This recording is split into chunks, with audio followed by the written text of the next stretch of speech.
This podcast is intended for mature audiences and is not considered appropriate for enjoyment in the workplace. However, as bad as this podcast is, we will take anyone we can get, including those who are hard of hearing. Stop turning that damn dial. We found him. This show is dedicated to the 750,000 fans and listeners spanning from the islands of Hawaii to the trailer parks of North Carolina and over to the whorehouses scattered throughout Europe. Zipping. I wasn't finished. Of other shows and podcasts. Not my problem, people. You wanted an intellectual show that worked the brain like mental Viagra, getting old gracefully, and having a sex life like a rock star? Well, then keep your fingers crossed, because you're now listening to Alan Woffard on Diary of a Bald Man. This follically challenged air thief and borderline coffeeholic will educate and inform you about non-penetrating, UFO abductions, developing the perfect chicken and dumplings, and how to live life at the speed of dark. Makes you wish you were hard of hearing, doesn't it? And here he is, with a voice that has you yearning to hear nails being dragged across a chalkboard. Alan Woffard.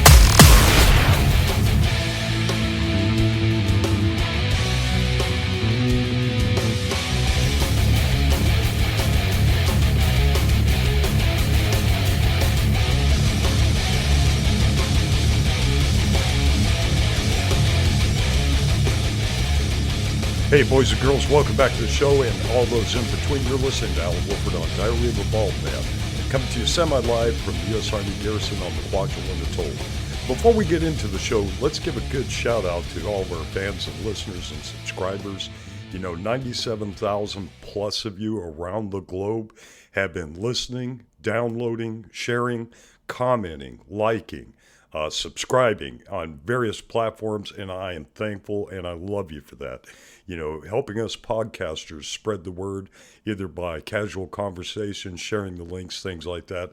I'm eternally grateful, and I'm glad for your support. So if you're listening to the show on iTunes, Spotify, iHeartRadio, or any of the other fabulous platforms out there, please give us a like, give us a rating. Let me know how we're doing. Let us know if we're having an impact on you. And if, the show does anything for you, for your friends, for your family, if it gets you to converse or research or study or try to learn more, please let us know. That's part of what we're here for. And while we're talking about it, I want to give a special shout out to Linda Hardy and the Chenega security team here on the Garrison. Miss Linda, thank you for not sending the SWAT team K9 and Quills out the other day when we had the noise complaint against myself and Roy. We were just out there in the dark together. We weren't holding hands. It was just pinkies. It was just casual conversation. So there wasn't any hand holding. But we were just admiring one another's bald beauty in low light. The stars were out. The street lights were on. People walking the dogs. Somebody, I'm sure, was pissing behind the bushes, because those dogs keep going over and sniffing. It wasn't us this time. We were behaving. You only sent one squad out. He come out, did a flying jump kick, I think 2 somersaults, maybe a butterfly kick. I'm not sure, Junior. You move so fucking fast. And then when you whipped out the clipboard, we knew that the shit was about to hit the fan. We knew it was coming down. Thank you for being so courteous. And, I'm still extending that offer. If you need to pepper spray somebody to make a point to people that call in complaints about 2 old senior citizens sitting outside trying not to shit themselves while they're waking up, please do so. But don't forget, if you're going to club somebody, do fucking Roy. He's in better shape. He doesn't have the shit going on that I do right now. And let's talk about shit going on. I cannot believe the type of people in our country right now trying to take out a former president and current running presidential candidate. What does that say about the environment that we foster, that all of us veterans fought to protect and preserve the rights for, that all of our public safety officials constantly put their lives on the line for on a daily basis, only for you to get pissed off, climb on top of a building full of fucking cops that should have heard you climbing on a metal structure. I'm not judging because I don't know what was going on in the inside. I don't know what your mission tasks were. But why would you do that? Why does anybody do that? One of the things that when I'm teaching an active shooter class on is we never talk about the shooter, right? But I do want to say this. I think it was disgraceful for social media and the people to put up, putting up pictures of the individual maybe feminized. I can see if you're saying that the individual had mental issues and things like that.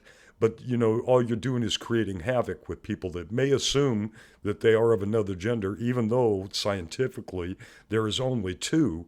Let's not go out and degrade people, dead or alive, all right? Because then people will start looking at other people with similar facial structure, hair structure, facial piercings, things like that, and automatically assuming the worst when that may be the most empathetic, sympathetic, caring, loving individual, but you scarred their memories with something that just, superimposes the face of death.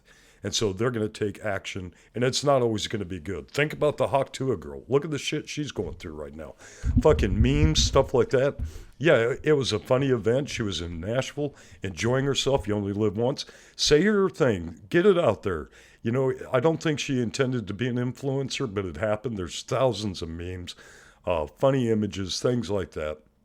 But, with everything positive, just like I said about the guy, don't put up negative imagery of him being, feminized and things like that, and then having people attacking people look similar.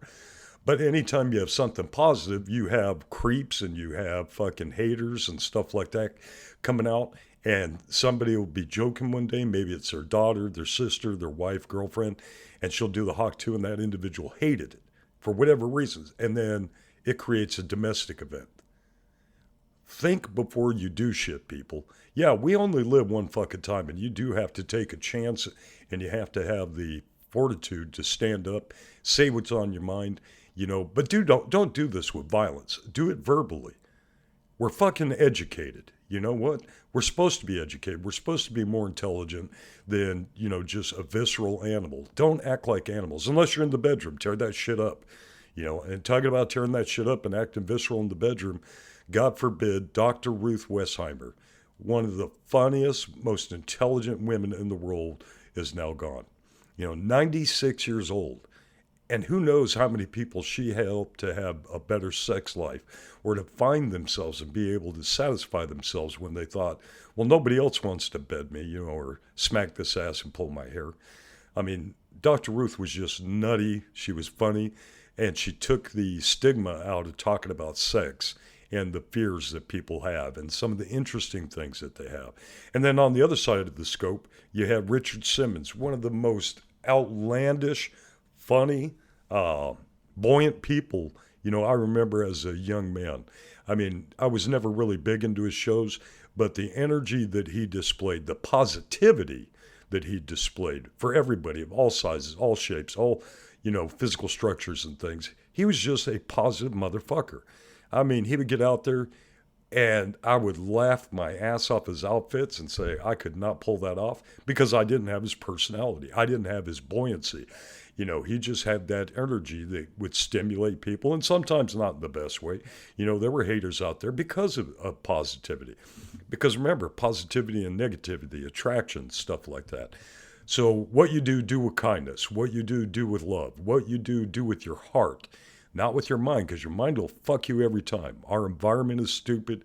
We still have people that hate race. We still have people that, every time you turn around, it's like, oh, the fucking Hispanics are coming all over doing this. But you know what? Who's getting your vegetables? Who's working in those meat processing plants?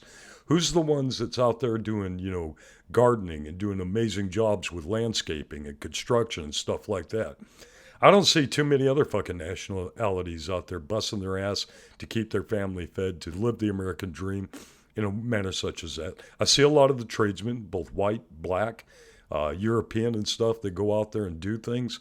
But fucking because somebody wants to better themselves, don't be mad. If you're mad because of taxes, that ain't their fucking fault. They're not living free. They're having to work. Yes, maybe they're not paying all the taxes, but others are. So don't assume that one is the, vocal piece for everybody. Stop using hate. Stop being stupid. Stop letting people in your environment dictate your actions. Look at what those people are doing, how they're doing it. Are they hurting you? Are they coming after you? Yes, there are some bad ones out there. We've seen that with the rapes, the murders and stuff. But our own fucking people are doing it too. Look at, what's going around the country. You see people attacking people and saying, oh, this is a color or race issue. No, it's not. It's a violence issue. Ain't got a fucking thing to do with race. It's just what you notice at the time of the event. Damn. This is a broken fucking country right now. Broken. Because we are letting influencers, like you get on TikTok, Instagram, stuff like that. People get mad at women going into OnlyFans and things like that. And that sparked during the pandemic because people lost jobs. So they're using what they hope is their natural beauty to entice others to send them money.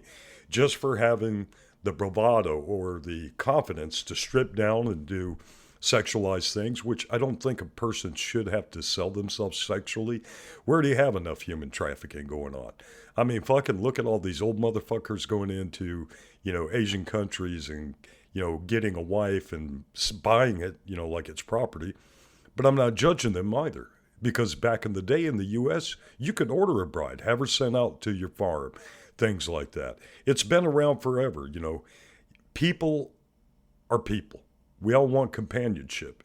And some people just want people of a certain culture or a certain nationality because they like the way that, they respect the family unit. They want to do this. It's not that Walmart mindset like we have in the U.S. Like, let's say you have an ex, right? Now she's on her 5th marriage or 6th marriage.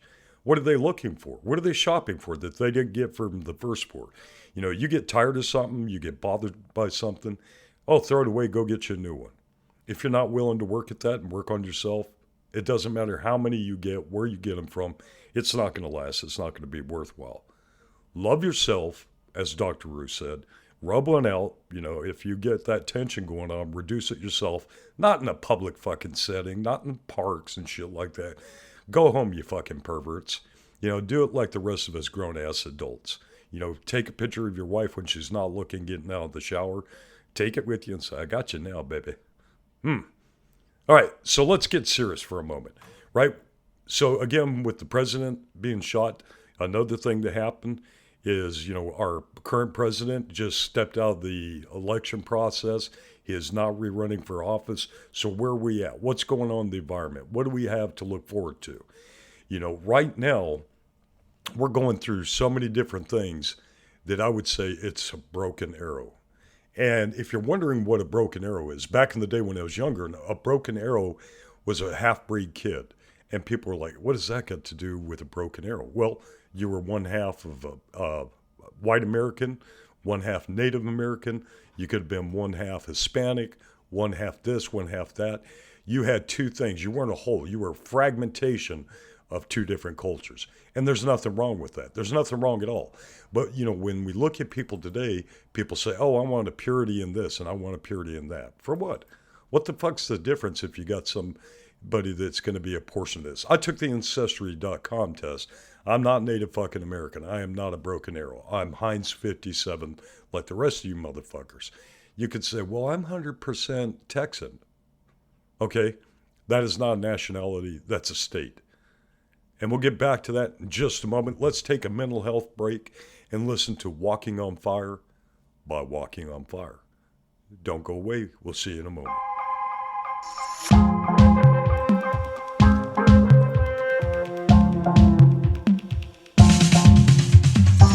I'm comatose in a hotel bathroom. Can't lose the wolf on the night of a full moon. I left a card on the nightstand for you. Running late, I'm a ticking time bomb. Radio plays only static, no songs. I turn right, then it all went so wrong. Walking on fire in the waves of desire, but it's only giving me the blues. High on a wire with the eyes of the choir, quite prepared to sing the darkest news. that nobody needed. All of my cash and my love depleted. I shouldn't be here, but my heart keeps beating. And still the earth keeps spinning on its axis. Keep waking up and I call it practice. Digging deep, but I don't know where the truth is. Where do you hide it? Walking on fire in the waves of desire, but it's only giving me the blues. High on a wire with the eyes of the choir, quite prepared to sing the darkest news.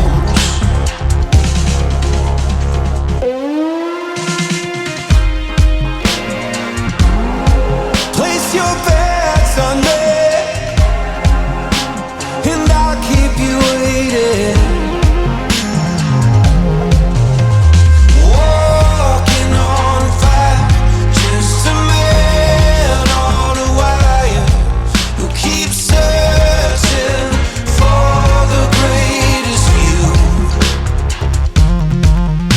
So turn up the heat, I can still feel my feet, and I'm walking straight toward you, straight toward you. Free socks. You can stop the search for something intellectual and fulfilling. You've tuned into the Diary of a Bald Man, and there is no going back. Let the moaning, groaning, and bitching begin in 5, 4, 3, 2, 1. Hey, Sinners, welcome back to the shit show. You're listening to Alan Woffard and the Diary of a Bald Man. So, we just got done discussing some of the relative issues and events that are going on in and around us. But you know what? Let's talk about something with an even deeper meaning. So after, former presidential candidate Trump was shot, obviously the Secret Service got into action, and they probably used a set of keywords to pass around, hey, this event just occurred, this is what's going on, and that notifies people what to do. My broken arrow, or my keyword event, happened last week. So let's go back just a little bit towards 9th of April. So 9th of April, I arrived on the island and, began working here as a contractor, as a safety trainer with the company that I'm with. And as we were going into May, I went out to one of the outer islands and was participating in a safety event out there when my left leg just started to shake like crazy. I mean, it felt like somebody came up and hit my common peroneal nerve right above my knee and had just taken my leg out. I mean, it was the oddest feeling. No pain. It was just shaking. I couldn't stand upright. I was climbing out of the aircraft and moving over to the vehicle, and I just had a hard time keeping up. So as the days went by, I notified my manager. I said, hey, I better, go to sick call and get this checked out because I'm starting to have pain. I mean, it felt like I was walking on glass, and it was just, it would come and be sharp. I could walk 15, 20 feet, and then it felt like my foot was on fire. It was just an odd feeling. So I went in and went over to the local clinic, went through triage, did the height, weight, and all that funny stuff that you go through, did the blood pressure, got checked, and Bess Buchanan came up, who was the PA that was attending to me, and she decided to do a series of tests. She checked my foot, felt for circulation, listened for pulse and stuff like that. Was going through and describing everything that I gave Google, because I thought fucking Google would give me an answer, and said, let's go get a scan. So I went in, the radiologist got me down. They took an x-ray of the foot before I went in for the CT. And it was like, well, you got a heel spur, but we don't think that that's contributing to what you're feeling. But it was a big fucking heel spur. I mean, dude, I looked like I could back up to a barbed wire fence, put my heel to it and cut it in half. That's how big that damn thing looked. So we go in and get the CT scan, and it's like, okay, I'll be right back. They went and got Bess and was showing Bess what was going on, and it came out that I had deep vein thrombosis. I had a blood clot. And, that's not a good thing. So they start to question a little bit more in depth than the triage, and start asking me questions as to, hey, did you get a strike behind your leg? Did you have any damage? There was no bruising, there was no contusions, there was nothing to show any type of injury, and they couldn't figure it out. So, it wasn't something created by trauma or me getting run over by one of the three-wheelers out here on the island. It came out that I had deep vein thrombosis. So if you go and you do a lot of air travel, a couple of things I want you to know. Put on sunscreen. I shit you not, look it up. If you do a lot of air travel, you want to use sunscreen. You're really high up there in altitude. So, we're talking about UV light and radiation and things like that. You definitely want to wear sunscreen. If you ask, a lot of flight attendants actually wear that. And you'll see them, lathering back up after washing or changing, doing food service, things like that. You'll see them coating their arms in exposed skin areas. So the other thing I want you to do is get up, like every hour, walk to the back, walk to the latrine, just stretch your legs, but get up, make sure you don't get that deep vein thrombosis like I did. And even look at the idea of wearing compression socks. And again, anything I tell you, talk to your primary care physician, go to Google Medical, whatever. I'm kidding about Google Medical. But talk, because you may have a condition that warrants the need of that. But after what I experienced, I'm telling you, I've got me a set of pantyhose now. I'm going to shave my legs later. I may manscape, just to get it even cut across the body, especially now that I'm off the blood thinners. Could you imagine cutting my ball sack, trying to manscape and manage? And the reason I'm talking about manscaping and shaving, the first time I tried on one of the compression stockings and went to take it off, now I know what an epilady feels like. I gave out such a high note. I think the dogs over at the canine center started barking at me. It had nothing to do with all the shit going on. I think I just let out a little bit of a high-pitched scream, because that took some hair. That took some hair down. I mean, I was dancing on my tippy toes, and I had good circulation after that. But, I had blood thinners and stuff like that, so I don't want to nick the man bits and then bleed out, and something happened. I mean, who the hell wants to walk in on that shit and go, what the hell was he doing? Well, he was manscaping. Huh. I know people do it, but, I'm kind of afraid to now. I do want to get the hair off certain areas, so when I'm wearing my compression socks and I go to pull those bad boys off, I'm not making that high-pitched squeal again. But if I can, I will record it for you for a later podcast episode. But anyways, let's get back. So I find out I had deep vein thrombosis. So what they did is they were giving me a blood thinner called Eliquis. Great stuff. Expensive as fucking hell. Why is it the better things with the less amount of side effects cost you an arm and a leg? Now I understand why my parents don't buy, their top-of-the-line medications like, oh, give me the generic. It has the baseline shit. But the potential side effects, yeah, you're going to shit yourself, you're going to do this, a variety of things can and will occur. But I hate that, EpiPens, stuff for, diabetics. It's insanely fucking expensive. And I understand it's to get the money that went into the research and things like that. They're going to make it, Viagra. Look at Viagra, sildenafil, all that stuff. Now the generic forms are out, but, it takes time. But getting healthy, I never thought I'd have a blood clot that I had to worry turned into a pulmonary embolism. So I was scared shitless. I'm not going to lie. There was a couple of nights I cried because of the fear of not knowing if that sumbitch would break loose, go up through the body, get into my brain, get into my lungs. It scared the shit out of me. And I do not fucking want to die out here in the fucking Marshall Islands surrounded by other people that are assholes just like me. They're great people, but they're assholes too. And I mean that in a loving way in case any of you assholes are listening. Miss Linda, I know you're listening. You're not an asshole, but I told you not to listen to this shit at work. But anyways, let's get back to it. So, Bess had to leave. She had to go out on a boat for a while and do a thing that she does as a medical professional. And she came back in and said, hey, let's check on these blood clots. which I was happy about because I wanted to know where they gone, were they floating around, had they moved up, had they spread, did they come into like two for one special, things like that. Because when they initially told me I had a blood clot, it was a blood clot, not blood clots. So I was mad as shit that I didn't get told the day that they found the initial DVT that I had more than one. Because it's like when you have kids, right? One gets silent, you're looking for that little fucker somewhere because you know where one thing's doing it, the other little shithead's doing something too. So, I was fearful. I had a panic attack. They put me on the blood thinner. I had it for the first duration. They wanted me on it for 3 months. And I said, fucking no, $360 something damn dollars for a dose. I was like, no, either this shit works or it doesn't. And luckily it did. Bess came back in. We went to check and it was gone.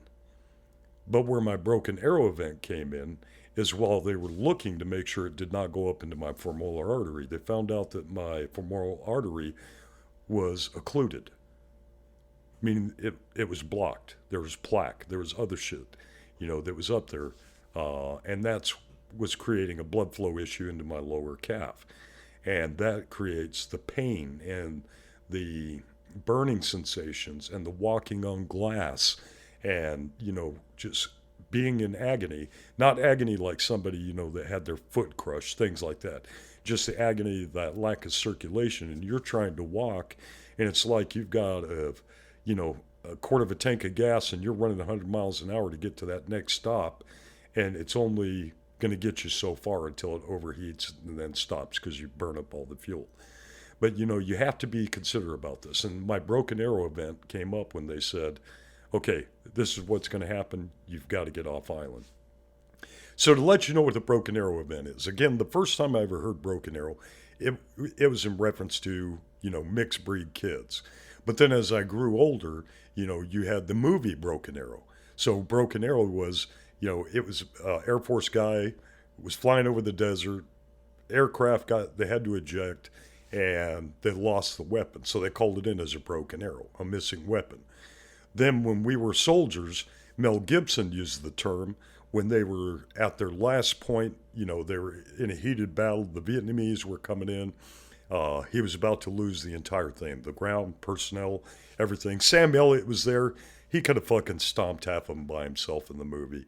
But he took it easy, and they went ahead and just called in, F-4 Corsairs and other fighters and bombers and blew the shit, leveled some of the mountains down. That was their broken arrow. That was their keyword. That was their distress signal that we need help. So when I was in the clinic that day and they said, you have an occluded femoral artery, we don't want to amputate your toes, your foot and shit like this, because that's what happens, if things get down and you get gangrene and things like that. And the reason I'm telling you this, guys, is when you go out, if you feel slight pains and things, okay, don't always try to work through it. There may be something more significant, like a blocked flow. I mean, I think about my brother Doug had a widowmaker, and he had quadruple bypass surgery and things like that. So that was sitting heavy on my mind. So I got fearful. I got panicky. Had a second panic attack, because while it's not up there in my chest and stuff, what if there is? If I have an occluded femoral artery, what the fuck else is going on in my body that we didn't see because we were looking for two fucking little blood clots that could have taken me down? Smaller than a .22 bullet, that could have just destroyed me. It's not the big things that we can see, that we can duck, that we can avoid, wear body armor, things like that. It's the little things inside. So as I'm getting older, and I hope to continue doing so, I'm going to be going to UT. I've already got a doctor assigned. They've sent paperwork because once my distress signal was sent out, I got up at 2 o'clock in the fucking morning. I was calling over to Tennessee because of the time and date difference. And I was hooking up, and these people were great. My physicians, the PAs, the nurses, the triage team here on the island, they were the best advanced team I could ever ask for. They were saying, these are some of the things. You got to fucking stop smoking. And that's hard, especially with the stress of, do I have blood clots that's trying to kill me? Now I got a femoral artery that, they're going to fucking reduce the circulation. Will it cause gangrene? Will I lose my foot? Will I lose my leg? Because we don't know how thick it is. They may have an idea by imagery, but you have to do more testing, and that's what I'm going for. So my broken arrow was called. So what I want you to do, what I want you to think from all of this is not be panicky. If your foot gets numb, stand up, walk around, right? Get the circulation going. Go get you some cayenne pepper, add it to your hot cocoa. Help, take your 325 milligrams of aspirin to help reduce, the thickness of your blood, the viscosity. If it's approved by your physician, not WebMD, not Web Google, not Web Allen, go fucking get it checked out. I know healthcare is a motherfucker today, and so many people can't afford to keep lights on, get a fucking biscuit and a sweet tea, and now I'm telling you, go do this and go do that. We're getting older. We want to continue to do so. I don't want you to have to call out your broken arrow and everybody have to drop and run and roll and get over to you. Load your fat ass, and some of you are skinny, but I'm just going to say fat so you feel voluptuous and full-figured, okay? So just roll with me here. But, when you get your keyword out, your distress signal, make sure that you're ahead of that, right? Do like Mel Gibson. You got your radios, you got your Sam Elliott, do your physicals once a year. People keep asking me, is like, Alan, will you pass the physical to get out here? Now, let me tell you, going to Wake Island and Shemya, those were physicals. I felt like I was going through MEPS. I had fingers in the butthole, checking my prostates, checking for cancers, all the things that, are attributed to males. I mean, it was professional. I'm not saying this was anything like you'd see on Pornhub. But they were wanting to make sure that when we got to the island, we didn't have events like this where, I'm walking and suddenly my legs start shaking and I'm grooving like, Richard Simmons trying to shake off 30, 40 pounds. It was very intense and it was very scary because what created that? Was I becoming an epileptic? Was I having a seizure? Why was it only in my left leg? Why do, all the things that happen internally to us? We don't know. Go to your physician, get checked out. But while we're talking about this, let's talk about your mental side too. I became panicky because of what happened to others. My brother having the Widowmaker. My mom having quadruple. So those two people who are very important to me created the panic in my head. They didn't personally do it, but I was aware and I was cognizant of their pain. I was aware and cognizant of what the family around them was going through, being worried because would he last 10 minutes? Could you last 15 minutes? What's your time? When your card's punched, it's punched. Fuck it. Just lay there, reach for the light, look for the puppies and all the people that went before you, but fight it. Right now, before you're at that, 10-second timeout, fight it with everything you got, One of the things that the wife talked me into, because she helped me reduce weight by a variety of programs, but so what she's saying is, plaque is created by this, got to stop smoking. Well, my, and I stick to it, my excuse for the continued smoking was a high level of stress, panic, anxiety, because I'm so remote.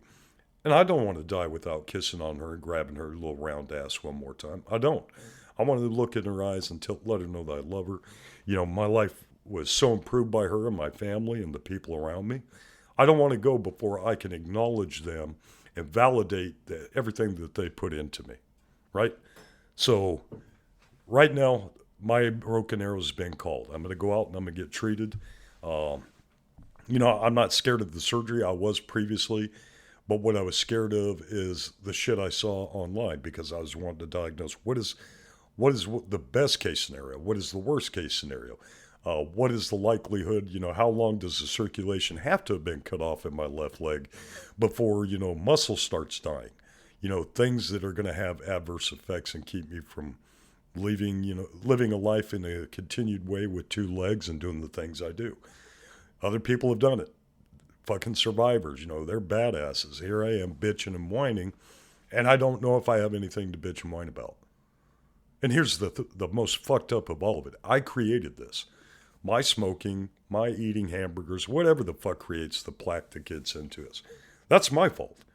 Well, no, it's the food industry fault, because you motherfuckers make it where you can't afford salads and you can't eat good food, so we're eating everything that's mass-produced and McDonald-fied and shit like that. And you make it cheaper because, hey, everything costs so much now. Well, let's feed you guys, give you type 2 diabetes. It's not your fault. We're the ones that bought it. We're the ones that consumed it. So I'm not blaming McDonald's or the others. It's our environment. Again, we create everything in the environment as a mass. You let your fucking kids act like little dickheads and be disrespectful. That's not the community. That's you. Your community's telling you, hey, your kid's being disrespectful. Boys should help their moms. Girls should listen to their dads, things like that. Everybody's an influencer. And you're the next influencer. Do like we talked about before. Go get checked out. Let me know that you're okay. diarybaldman1968@gmail.com. And if you're feeling low, I'll reach out to you and I'll say, quit your fucking bitching. You still have this. You still have the ability to fight, so fight. My one concern is for the elderly. I'm thinking about my parents, what my mom's going through, what my dad's going through with his fractured back, things like that. They can't afford the shit. They're not working to offset all the high cost of healthcare. And healthcare should be free with all the fucking taxes that we pay, with everything that we put out there, especially as a veteran.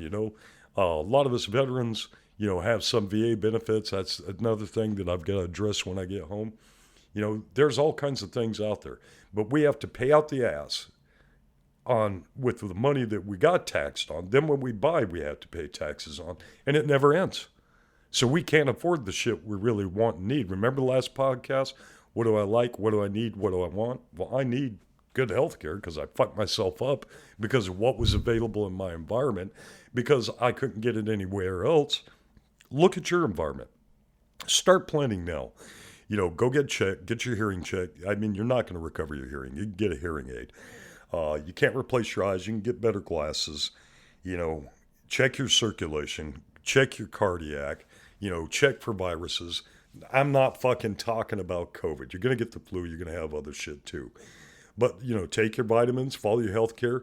Grow you a fucking garden like they used to do. That's one thing I'm adamant about with the wife and I starting this Mediterranean diet.